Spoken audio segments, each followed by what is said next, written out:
Welcome to the new section of understanding analytics. And in this whole section, or in this complete video, we are going to talk about what is analytics and how does it impact our decision making capabilities. So I'm going to show you a couple of the definitions, and then I also talk about what exactly analytics means, and when somebody says that he's or she is working in analytics, what do exactly they mean. So in the previous videos we talked about like what is data, what is big data, and like which all companies are using this data and harnessing the power of data, and we also understood the different aspects of data. Now let's begin with analytics. So what is analytics? Analytics is the discovery, interpretation, and communication of meaningful patterns in data. Especially valuable in the areas rich with recorded information, analytics relies on simultaneous application of statistics, computer programming, and operation research to quantify performance. Now this is the official definition of analytics, which means that if I choose some part of mathematics, some part of specifically statistics, which is called as grammar of the data, I'll pick up some part of computer programming because the data is so huge that it cannot be manually operated. I need some programming skills, and I also use some kind of operations research, and I combine that together to take out something which is meaningful, to discover some patterns, to discover some valuable insights, or I wanted to pick up something which can help me in my business. I can understand where exactly my customer are going, where exactly on what buttons people click, or what kind of content people like, or what kind of their interests are, and so much of information. If I just pick up all that information and I convert that into a meaningful pattern, I can use this for enhancing my business. So people, when they pick up this data or big data, why people want to do analytics? They wanted to interpret the data. They wanted to interpret that in a particular city, what kind of jobs people have, where exactly they go, what exactly they buy, what is their interest. Can I offer them something which can increase my sales? Can I offer some customized product to them which can increase my sales, and so on and so forth. Now I want this kind of information to be like extracted from any data or big data. Now organizations may apply statistics to business data to describe, predict, and improve business performance. Since analytics can require extensive computation, the algorithm and the software used for analytics harness the most current methods in computer science, statistics, and mathematics, which means that analytics nowadays, it is not possible without system or computers, without understanding of statistics and mathematics. So now the point is that organizations want to enhance their chances of like increasing the profit, or the chances of increasing the customer likability about their brand. People do a lot of stuff with data, and then everything is about increasing the business. And if you can harness this data and take out some information which can increase your business, there is nothing like it. And that's why the whole world is crazy about analytics right now.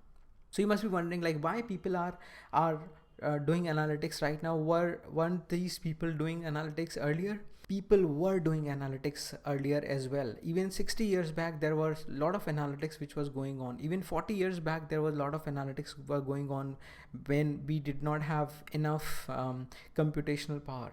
But back then the people who do analytics, or they were eventually doing the statistical computations, and in the corporate world we used to call them statisticians, not the data scientists. Now what is the difference between the data science and the statistician?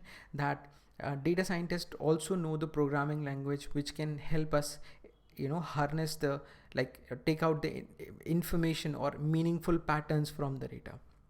So even this analytics word is not new. It's just that now we have digital information and the data is coming in a huge very huge space and very huge pace, then it's easy for us to do the like analytics on the basis of the computer programming and statistical techniques. Now, what kind of techniques we have in analytics and what you might have heard about? I am sure you must have heard about any of these analytics, which is like cognitive analytics or descriptive analytics or prescriptive analytics, big data analytics, retail analytics, or credit risk analytics, or fraud analytics, and whatnot. Now, these are the analytics which are used by many like corporates, but eventually they have one goal. Now, if you pick up or any of this analytics, this is eventually uh, a domain specific kind of analytics. For example, if you talk about predictive analytics, it is being used in healthcare, it is being used in banking industry or e-commerce. If you talk about retail analytics, it is being used specifically in retail, or supply chain analytics, or credit card analysis, or credit risk analytics. They've been used in specifically in BFSI domain. So these analytics, whatever name you are hearing in this whole world about the analytics, they are eventually can be classified into four parts. Any analytics in this world is gonna answer only four basic questions, and these four basic questions decides what kind of analytics you are doing. Either of the statement is true. And what are those basic questions? Let's have these questions. So these are the questions like what has happened, what happened exactly, and which is the most, I would say, lame or easy kind of analytics. How or why did it happen? Little tricky. It will just take much more digging. It will take much more efforts to find out like why something has happened, what is happening right now, what are the current methods, where people are heading, what people are looking right now, what is happening right now, what is the status right now. And the fourth question is what is likely to happen next. Now, this is more of a predictive sort of analytics which can be happening. So if you just go back to the previous analytics, for example, prescriptive analytics is the next step of predictive analytics, where you predict the alternate futures basically. So for example, if I say that let's take an example of e-commerce. If you advertise it to 100 people, then the chances are that 3% of the people will buy your product, and the profit margin would be approximately $2,000. However, if you advertise it to 100,000 people, then again 3%. 3%. I'm just like simplifying it for your understanding. If you advertise it to 100,000 people, the chances of like this 3% increases from 3% to say 4%, then 4% people might like your service and they can buy your product, and then the profit margin would be much more higher. Similarly, in healthcare, you can always say in terms of predictive analytics, that if your blood pressure and blood sugar is like this, if this keep on happening, probably somebody might get heart attack in next 1 year or 6 months or 3 months. However, if these are the inputs which needs to be changed, if somebody changes these inputs, then the chances is that he will not get heart attack in next 3 months or 6 months. And if you keep on taking that input, then probably, so basically we try to predict the alternate futures based on the input which we are offering. So there are many ways you can keep it: marketing optimization, store assortment, and stock keeping optimization. How many days I will take to sell out the complete product I have, which customer is actually going to do the fraud, and which customer is going to do the right transaction or fraud transaction. I can find out all these things with the help of this analytics. So basically 4 questions. I want you to remember these 4 questions: what happened, or why did it happen, and what is happening right now, and what is likely to happen. I'm going to answer these 4 questions, and I'm going to explain what these questions are saying. And this is how we define descriptive analytics versus predictive analytics. So descriptive analytics is nothing but the analytics of past, or I just wanted to pick up historical data. I just wanted to understand the trends. I wanted to evaluate the metrics over a period of time, and I want to identify what I have identified is true or not. Whether the patterns which I have taken from the data, are they meaningful? Are there any meaning to my organization or my product? And this is where you do descriptive analytics, which means that I'm just picking up the data, I'm understanding the trends. Either I'll create reports, or I'll create charts, or I'll create graphs, or I'll put that data into some visualization software, and I'm just explaining what has happened. The next level is called predictive analytics, which is called which is much more difficult as compared to descriptive, where I'm trying to identify the future trend. Now, you might have heard about this, right? Analytics can predict your future. Actually, it is not. It is only going to forecast the future based on the past. So whatever has happened till now, based on that, I can predict the most probable future, right? And in 90% of the cases, most probable future is actually the future. So when I say that if things will keep on happening the same way they are happening right now, 90% chances are that this is the result. And if there is no major change in the input, then 90% chances is actually your future. For example, let me give you this idea. So when you go from location A to location B, and you actually try to predict that how much time I'll take to reach from my place to airport, and it says you will reach there in 45 minutes.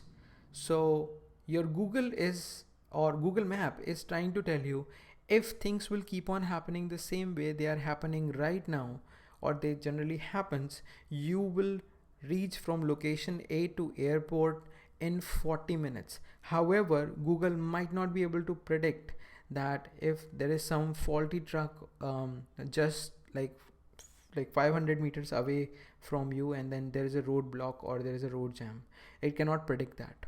So it is not predicting the future, it is predicting one of the possible most probable outcome which can happen in your future. And then most 90% of the time, that most probable outcome is actually the future. And that's why in general we say that analytics can predict the future, right? So we go to the next level in prescriptive analytics, where prescriptive analytics is nothing but the advanced version of predictive analytics only, wherein we change the input, and based on input we kind of predict what are the alternate futures. For example, if somebody is doing exercise, then earlier he was like in danger zone of getting a heart attack, probably if he is doing exercise, he is delaying the problem. So I'm just predicting like how much time it will take to get one person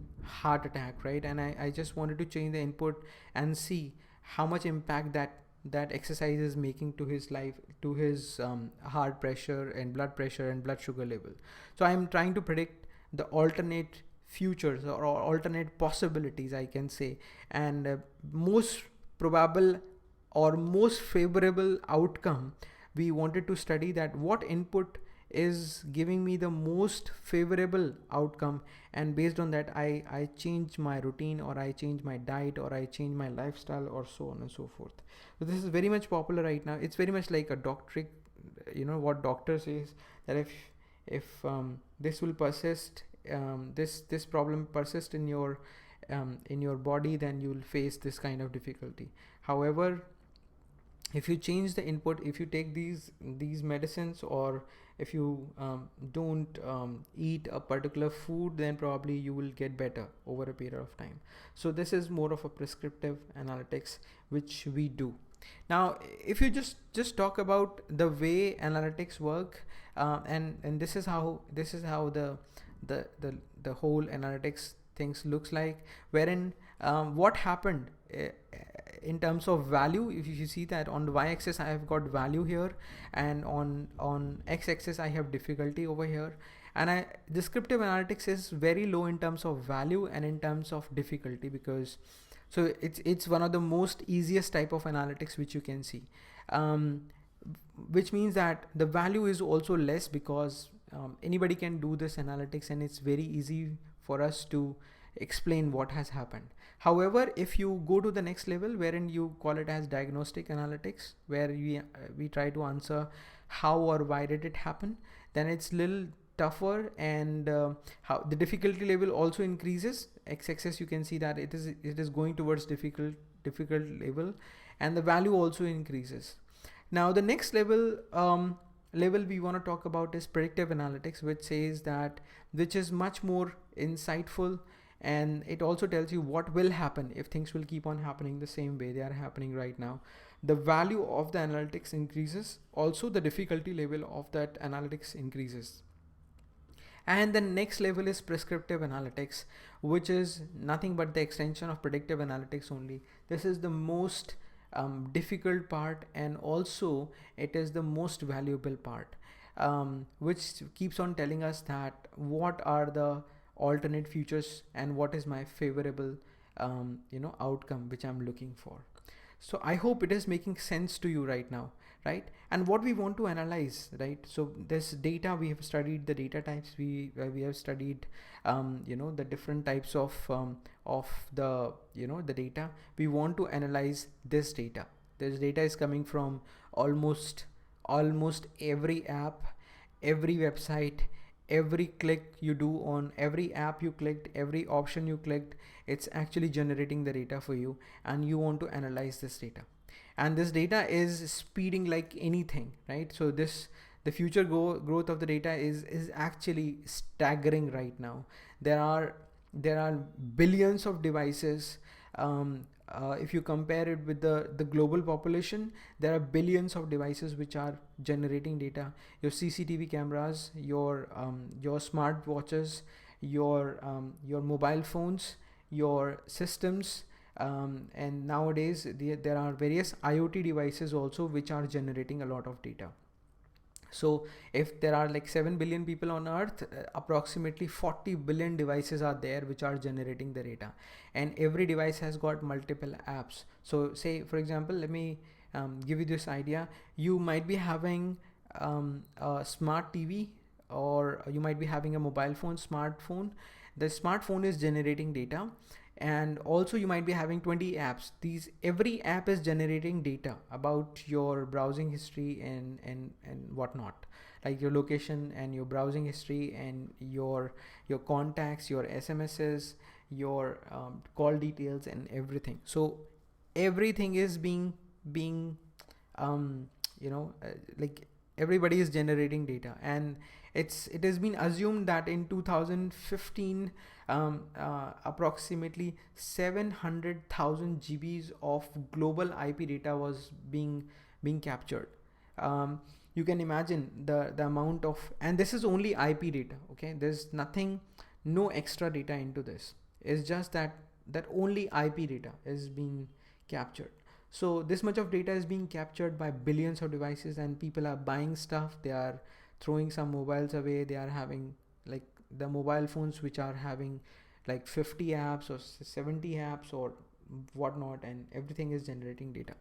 So the future growth is staggering, and then God knows like how much data we will be generating, and how much data we want to analyze. So the staggering growth is there in terms of data. Now what kind of data, in terms of, so we understand that Twitter is generating data, Facebook is generating data, YouTube, Google, YouTube, like Amazon, Pandora, LinkedIn and Netflix, Amazon Prime, everything is generating data. But if you just look for the whole sort of data, how does it look like? This is how it looks like. So we have got structured data, unstructured data. Most of the data comes in this kind of format, but even if you want to classify them like in terms of the properties, you can say that I'm using geographical data or real-time data or natural language data or time series data or event log data, network data or link data. These are the different data types which you may say based on their property. However, These all data are the types of structured data, unstructured data, or semi-structured data only. But for example, if I say real-time data, it means that though my data is unstructured, but I'm actually collecting it real time. So I need a different tool who can manage my real-time data analysis. Though I am using unstructured data, but I am actually working on natural language data. Natural language data means that human related or human interaction related data. So we wanted to have the classification of the data based on the work we are doing. So if you see somebody talking about event data or time series data, the time series data is the data which is time bound, which is having one axis as time, and the time is also being noted when you are actually dealing with this kind of data. Now again, I wanted to show you one picture which is like this. We want to pick up all this data, combine it with the enterprise data, and after picking up with the enterprise data, I wanted to stream and acquire that data. I wanted to convert them into structured and unstructured data, and then I want to do analytics on that data. This is what I want to do. Now, if I summarize this in much more easier way, this is how my data looks. My data is this crumbled data. Data is coming in all dirty format. It doesn't make sense at all. I sort that data. I arrange that data in a typical format so that it makes much more sense.